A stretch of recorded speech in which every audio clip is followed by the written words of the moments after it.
The 25th Nigerian Economic Summit is currently taking place in Abuja, Nigeria's capital.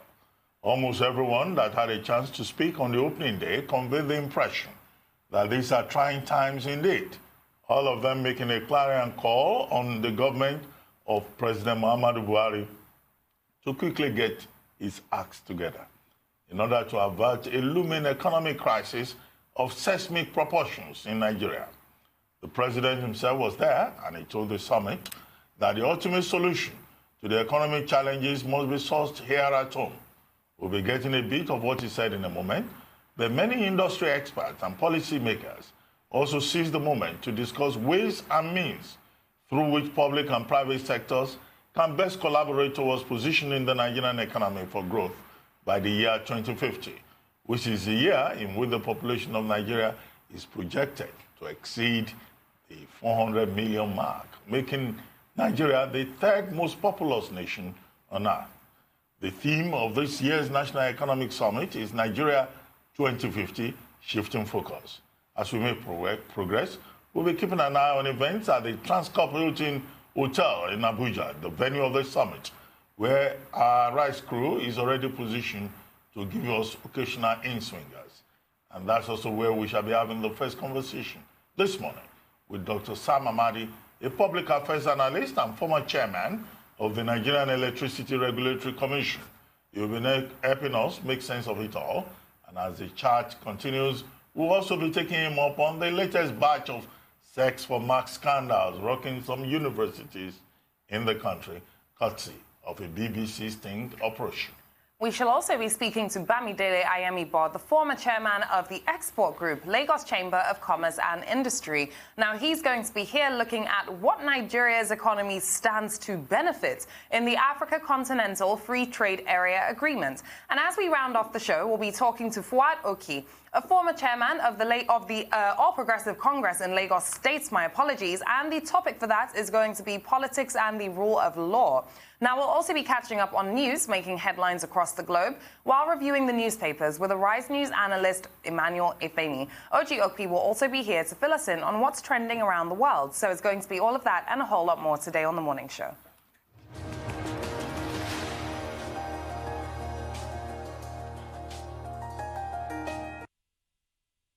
Welcome back. You're still watching The Morning Show here on Arise News, and it's time for us to take a look at news stories making headlines around the globe. Now, the 25th Nigerian Economic Summit is currently ongoing in Abuja, and so far, many industry experts and also policymakers have discussed ways in which the public and private sectors can best collaborate towards positioning the Nigerian economy for growth by 2050.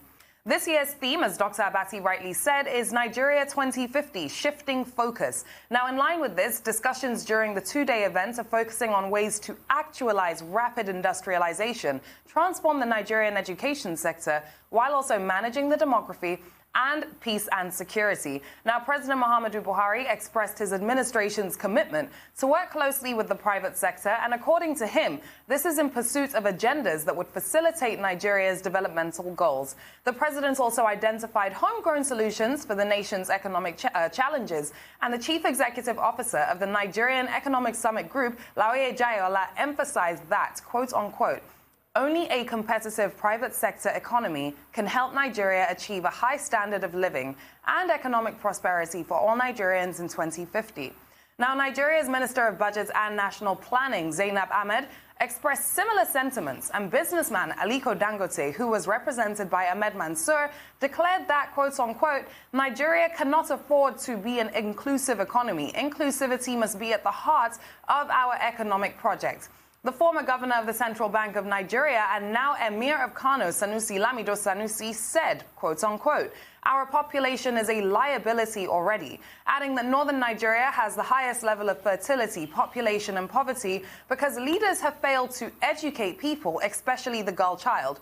Meanwhile, the chairman of First Bank Nigeria Limited, Ibuku Awosika, said, and I quote, we have an emergency in the education sector. We need to close the gaps between what our universities are teaching and what our industries require.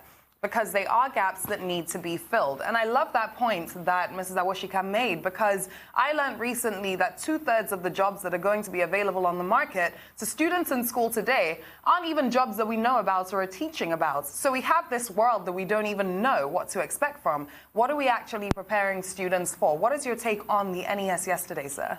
Well, I mean, the National Economic Summit is held on an annual basis, and it provides an opportunity for the private sector to interface with the government of Nigeria, with the public sector. And then every year, serious issues are raised. And I find it quite interesting that here, this year, the National Economic Summit is looking far ahead, the year 2050. And they say shifting gears, shifting focus, as you mentioned. But they say shifting gears. And they are looking at specific issues that could have implications for Nigeria and for our performance within the global space. And of course, the primary focus is the competitiveness of the private sector in Nigeria, how the private sector can move Nigeria forward. And I think it's a very good focus. But if you look at some of the issues that you have raised, take the point you made about education when you were quoting Ibukun Awoshika. Mrs. Ibukun Awoshika.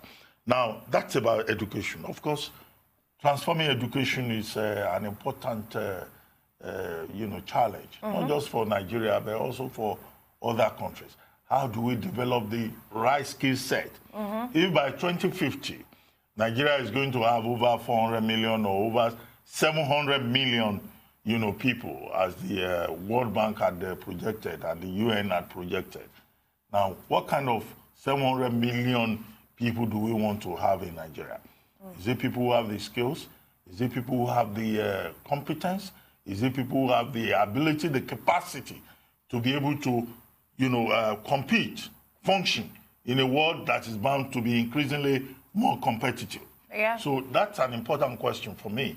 And if you look at the state of education in Nigeria today, we're in very dire straits. Absolutely. I mean, we still have schools, at the primary level, where students sit in classes where rain falls and the roof is leaking.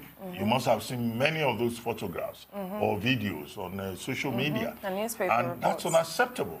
And then you have governors whose attitude to education is one of contracts, is one of transaction.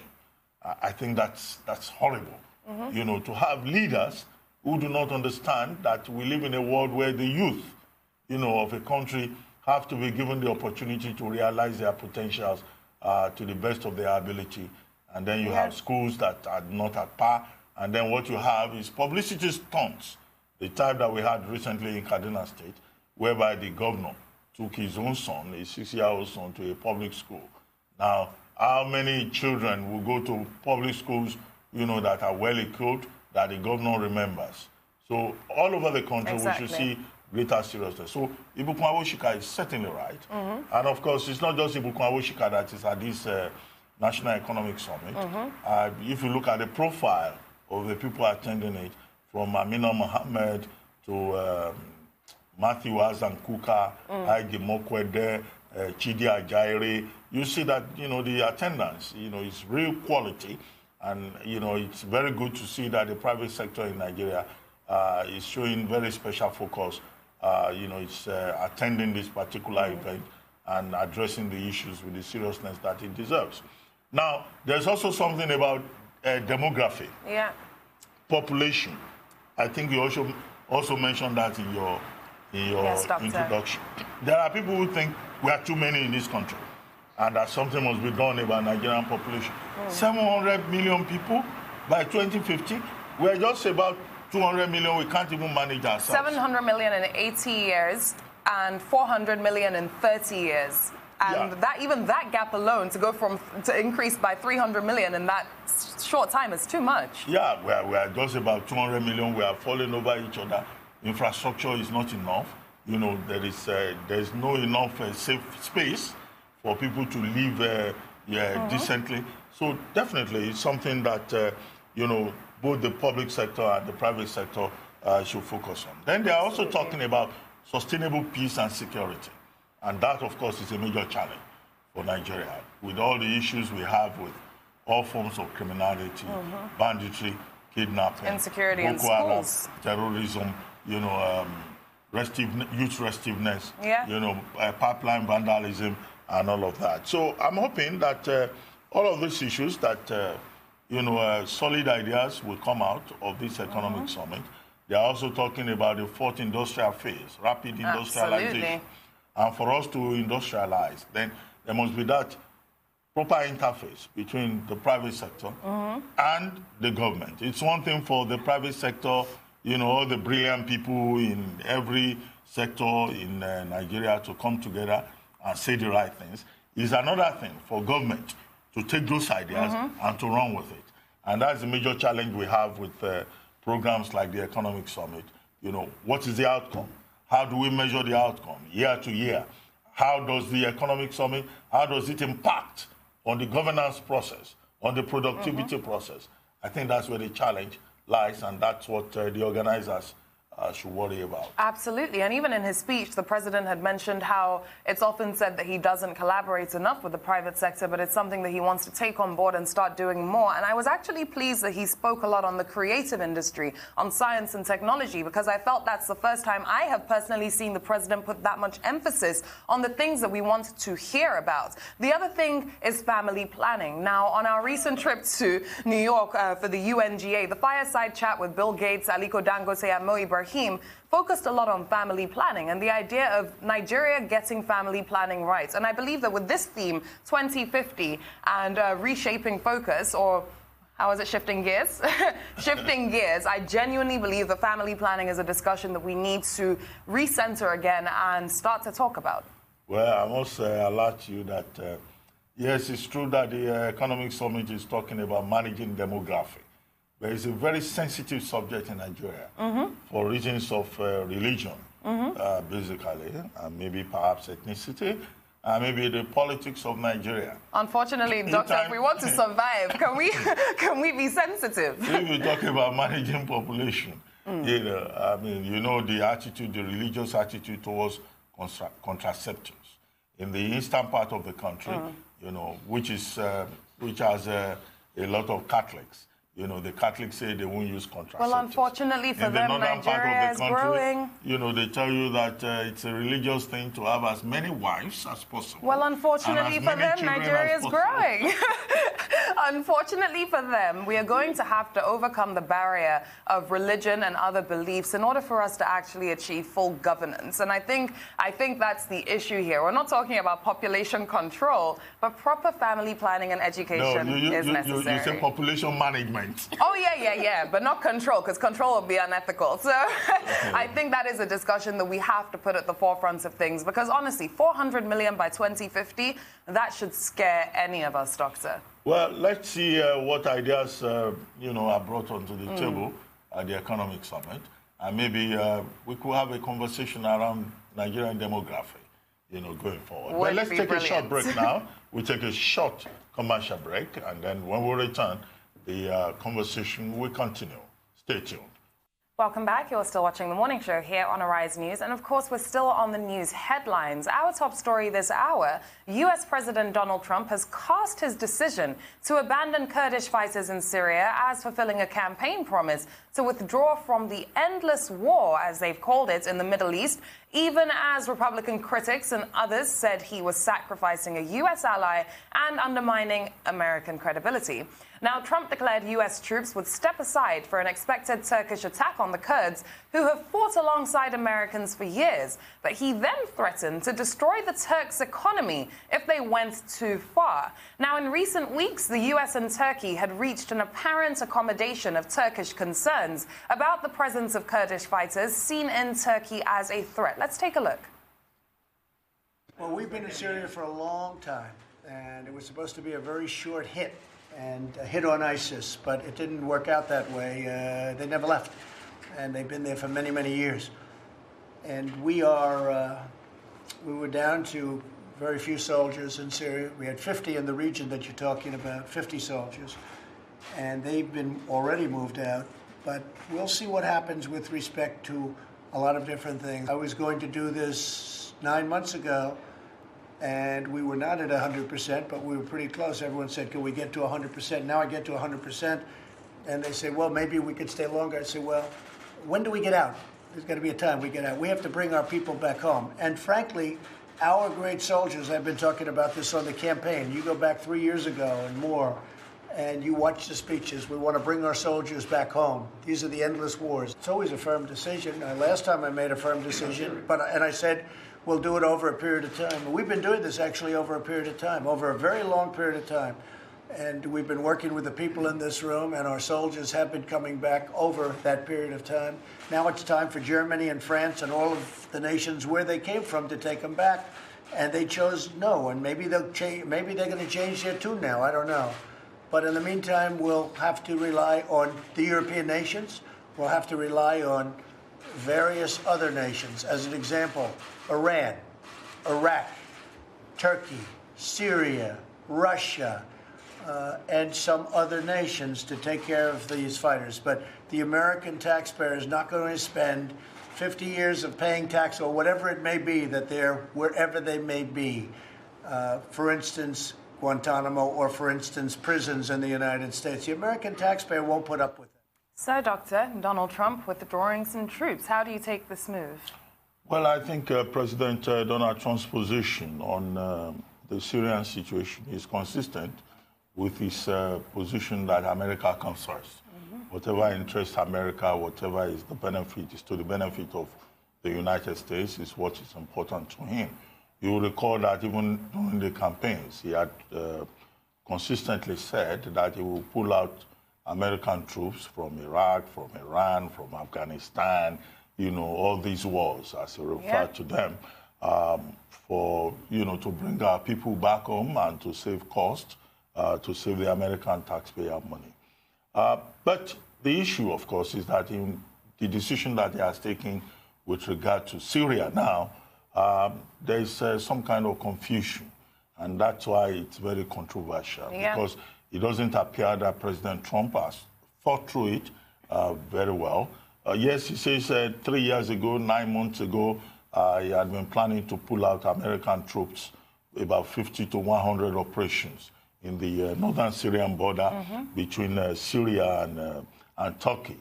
But what he has done now has implications. One, again, he has taken a unilateral decision. He didn't consult the French. He didn't consult the Germans. And then again, what he has done has the risk of destabilizing that region. Absolutely. And three, there's also the threat of humanitarian crisis. Four, even his own allies, Republican allies, have said that the decision that has been taken by President Trump is likely to give more teeth, more power to Russia, to Iran, and also to the Islamic State in that region. Now, if Turkey were to go ahead with its plan to move deeper, to move into northern Syria and attack the Kurds, who are traditionally American allies, then you could have a situation whereby there will be issues of capacity on the part of the Kurdish social democratic forces, and you could have a situation whereby many Islamic fighters who are in many camps in northern Syria will end up escaping, and if they escape, of course, that will have implications for the balance of powers in that particular part of Syria, and then of course give more strength to the al-Assad government of Syria. So these are the issues. And then the moral question has also been raised, that this is President Trump betraying allies, traditional allies, strong allies. The Kurds have been allies of the United States in that fight against ISIS, the Islamic State, in the northern part of Syria. But President Trump doesn't see it that way. He thinks that what they have been doing is fighting a proxy war, and that it's about time that they pulled out. But of course, those who oppose him are saying that America must show leadership, and that President Trump, in trying to say, well, I want to bring the boys back home, Turkey is an ally in NATO, may not be reading the tea leaves very well. But I guess this, again, another demonstration of President Trump's megalomania. He talks about his great and unmatched wisdom. I don't know any human being that would describe his own wisdom as great and unmatched. Unmatched. That's the one that gets and me. that if Turkey, goes far deeper or does what America is not interested in, that it will destroy and obliterate the Turkish economy. I don't know what kind of person talks like that. The same person that threatened to withhold aid. Yeah, so from Ukraine. I mean, there's a lot of confusion there, but of course, President Trump all the time hides under the fact that he's protecting and defending American exceptionalism. But then again, to be fair, yes, the call was for troops to be withdrawn from these respective areas, but there's a way in which you go about certain things. And well, I mean, for some reason, the Trump way... The operations may not be completely stopped, as it were, but it's just that the United States will turn the other way if Turkey decides to move into northern Syria to attack to engage the Kurds. He just doesn't have a game plan. I think that's what it is at this point. But over to Hong Kong, where Executive Carrie Lam has responded to concerns regarding the mask ban that was implemented over the weekend during a press conference this morning. Now, she said it would take, and I quote, time for it to be effectively implemented, and that the ban's success would depend on the law-abiding population. Now, the ban, which took effect on Saturday under an emergency law, has led to more anger instead of deterring the anti-government demonstrations that have rocked the international financial hub for 4 months. During the press conference, Lam also told reporters that she hasn't ruled out asking China for help. Let's take a look. First of all, it is too early to say that the anti-mask law is not effective. I'm sure you will agree that for any new policy or new legislation, it will take time for it to be effectively implemented. But please allow me to reiterate that if we are so proud of Hong Kong being a city that upholds and safeguards the rule of law, one important component of the rule of law is a law-abiding population. We need the people of Hong Kong to respect the law. So if a piece of legislation has been enacted, but people refuse to abide by the law, then of course we have a problem at hand. But I would appeal to the common sense and rationality of the Hong Kong people that this is a time to observe the law. In enforcing this new piece of legislation, of course, there will be some complications and misunderstandings, especially when the anti-mask law has provided for some legitimate defenses and exemptions for certain categories of people to continue to wear a mask for various purposes, for medical and health purposes, for religious purposes, and also for news reporting purposes. And amongst the various categories, because journalists are very much in the front line reporting on the confrontations, so we have to have a better understanding to find a way that could strike the needed balance between respecting the rights of journalists to report on the scene, but at the same time allowing the police to enforce the law. If there are any particular concerns, I will ask my colleagues, not only the police, but maybe even the information. Well, personally, Doctor, and I don't know how you feel about this, but I have no idea whatsoever how Carrie Lam thought that introducing or reintroducing that law was going to end in any good way whatsoever for her. What's your take on this? Well, I mean, obviously the Chief Executive, Carrie Lam, is helpless. She's confused. As confused as Donald Trump. And she's been giving hints that, maybe Beijing may be asked to intervene. That's China, mainland China. And I hope that does not happen. Yeah. But what we have seen very clearly in Hong Kong is that, the average Hong Konger is determined on those demands about democracy, about freedoms, about, the independence of the city of Hong Kong, about the need to carry out independent inquiry into police brutality, and all of those, 5 demands, one of which has been met, which is the withdrawal and the cancellation, if you like, of the extradition bill, which in fact ignited this protest by the people of 12 weeks Hong Kong. Now, Carrie Lam is also wrong to say that the face mask ban is working. It's not working because the people have shown their defiance, if there's anything that we have seen, is the defiance of the people. They've even gone to court. They have insisted that the yellow vests in France, that, you know, that nobody can stop their protest, their objection, you know, to the subservience of, you know, the chief executive to China. And what we have seen is continued violence.